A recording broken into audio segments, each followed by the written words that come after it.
Let us remember in this time to have hope. We are faced with strong economic challenges, moral indifference, and systematic racism. And as we fight for freedom for ourselves and for our people, as we battle insurmountable odds, let us remember to have hope.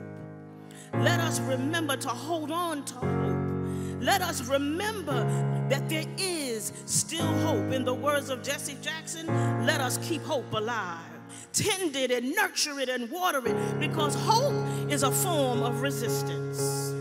As the people of God, our hope is belief in the face of insurmountable circumstance. Our hope is believing despite the odds. Our hope exists regardless of possibility or impossibility, not through marches or rallies or protests or petitions, though all of that is good. But our hope comes from the eternal source, from the lover of our souls.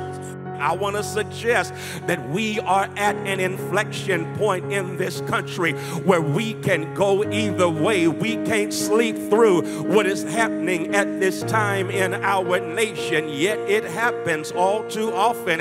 We think about, what was it, December 1st, 1955, Rosa Parks boards a bus, and when she boards that bus, she notices that the bus driver is a clown that she has dealt with before. But Rosa, being a sister, evidently said, "Not today." Satan paid her fare, took her seat.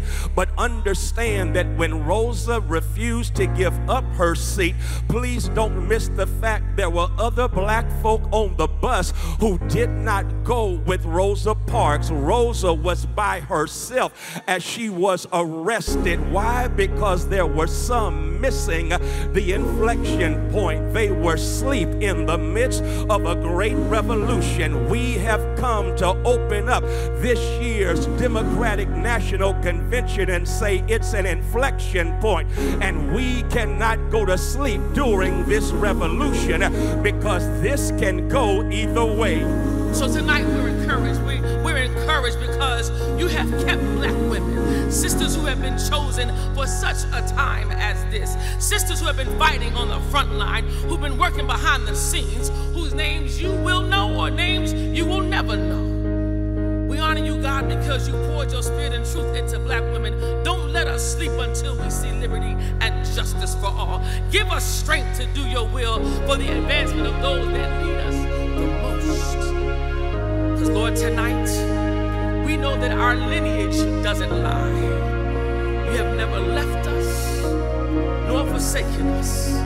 You sustained Sojourner. You hovered over Harriet. You identified leadership in Ida. You emboldened Bethune. You rose up Rosa. You gave courage to Coretta. You designed Dorothy. You put faith in Fannie Lou. You gave the court to Constance Baker Motley. You broke the mold with Barbara Jordan. You made a way for Mosley Braun. You put a hedge of protection around Herman. You first forward with Fudge. You lauded Lottie and gave victory to Virgie. And you have kept Katanji too. Church, in the midst of this long season that feels like a life sentence, we need a comma. We need a pause, a moment to catch our breath and recenter ourselves. Y'all, we need a comma. We need a moment to reflect on where we've been, where we are, and where we're going. Touch your neighbor and say, we need a comma. And in these traumatic times, we need a leader like Kamala Harris. Leaders who embody the spirit of the comma. We need a leader who can bring clarity to chaos. But I just want to say tonight to our speakers, to all of you all, I'm just so grateful. My famous homiletic heroes are out here tonight, and when I call them, they always show up.